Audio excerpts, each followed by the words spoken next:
Welcome back, gamers. This time we're going to go over the new patch notes, patch 3.0 for Space Marine 2. Looks like there's a lot of cool stuff, so let's go over real quick.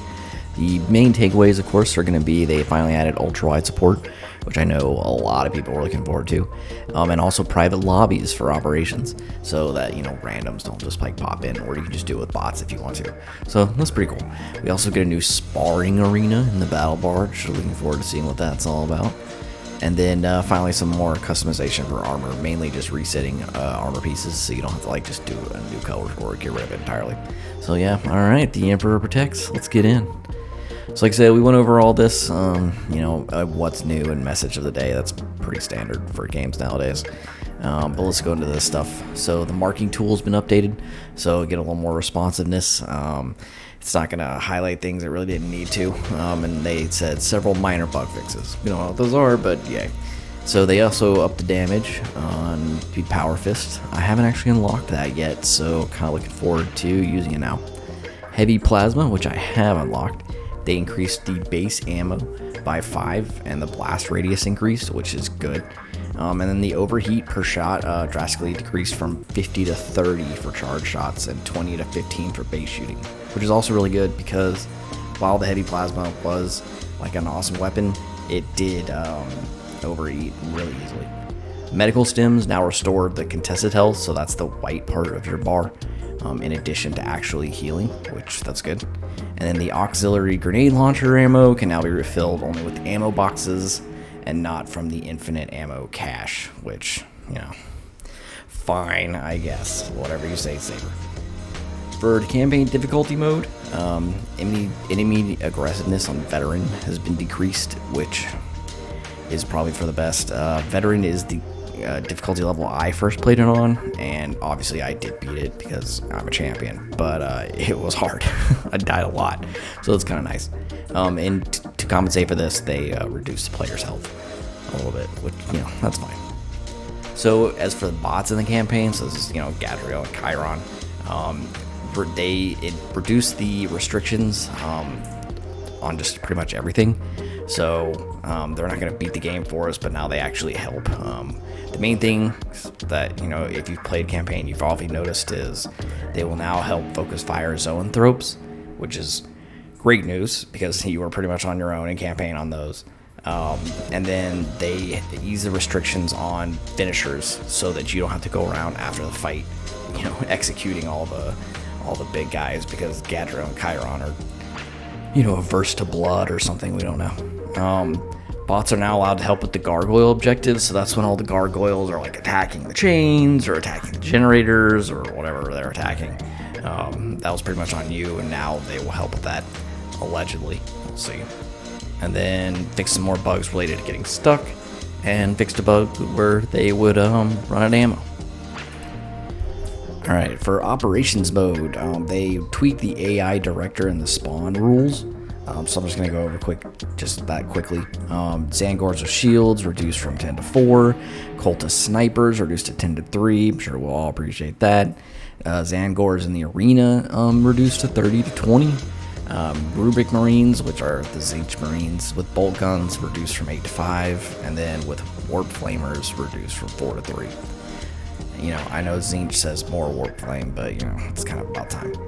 Perfect Parry has been updated, and now restores armor for killing miners, not just for countering their special attacks, which is nice, because armor typically goes pretty quickly, so you need as much of it as you can. And then they fixed a bug for Perfect Parries, if it has, so basically the frames, so 20 frames for a perfect parry, and 10 frames for invulnerability, instead of the full 30 frames. And then the assault class, the ground pound damage is increased by 30%, which, that's cool, I guess. And then armor boost drops from destructible crates are now less common. So you get more armor back from parrying, and less armor from crates, which I think is a good change overall. That encouraged, you to play the game and not just, search for loot. In PvP, they've improved the player respawn system. It should make spawn killing more difficult. I'm not entirely sure what that means, so we'll see that. And then reworked Vanguard's grapnel launcher. Instead of a full stun, it will now stagger and then slow down, which I think is a change pretty much everyone agrees is good. As for the AI, they reduce the ability to stun lock enemies with range attacks, which, that's good. Accuracy of ranged enemies is reduced when attacking from off screen. So, just a little more grace for everybody. And then Hormagaunts and Zangors now deal specific amounts of damage instead of removing one complete armor segment per attack. Like I said, armor was going down really quick, so that's definitely a good change.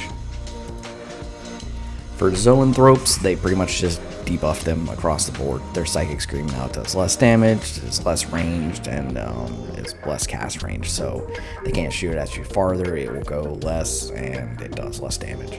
The Termagants, their attacks were reduced as well, so we're just lowering damage pretty much. Tyranid Warrior, projectile damage reduced from 0.9 to 0.6, so that's good because those projectiles hurt.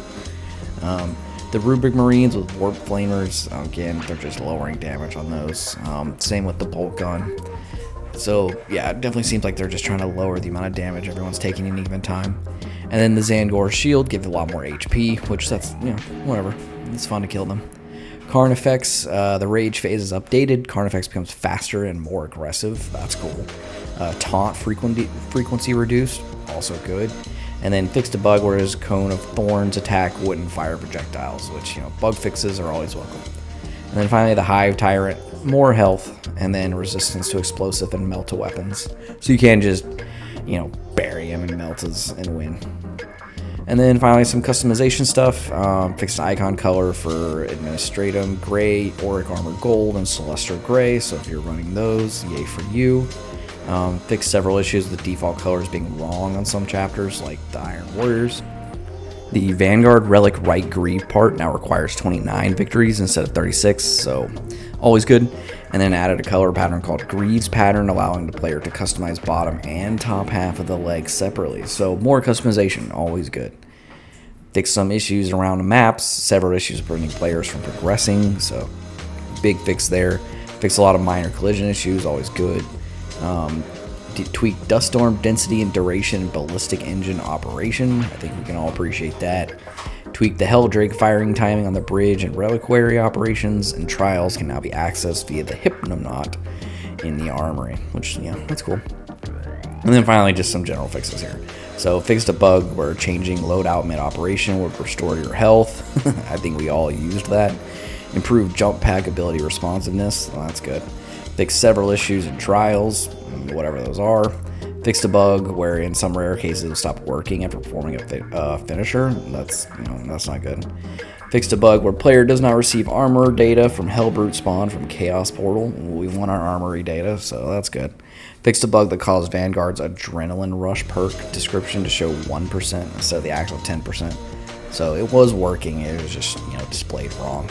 Fixed the announcer spam in Eternal War mode. That's because the dude would not shut up at either side you played, so that's good. Fixed multiple ways of duplicating armor in operations mode, or ammo, in operations mode. Fixed a bug where grapnel launcher would get canceled if overlapped by small geometry. So, trying to grapple over something could mess you up. Fixed a bug where tactical perk Emperor's Vengeance did not work with Plasma Incinerator, which, all perks should work. Fixed a bug where several weapons could restore more than the actual contested health, meltas, AoE weapons, etc. So there goes Legends, speedrunning strategy with the melt gun. Fixed several issues that were caused by loss of saves. Fixed an unidentified voice at the end of the story that was assigned to the wrong character. I don't actually know who they're referring to there. If you know, leave a comment below. Lots of minor UI fixes and improvements, lots of minor animation fixes, improvements, and localization fixes. Always good. So yeah, pretty great patch for them. I'm excited about all the changes. Going through this, I really don't think there's anything bad. So great on Saber Interactive. Alright guys, well that's it for today. Just kind of wanted to do a quick update on the new patch just in case you didn't get to read it yourself. And I hope everyone has a great day. See you guys.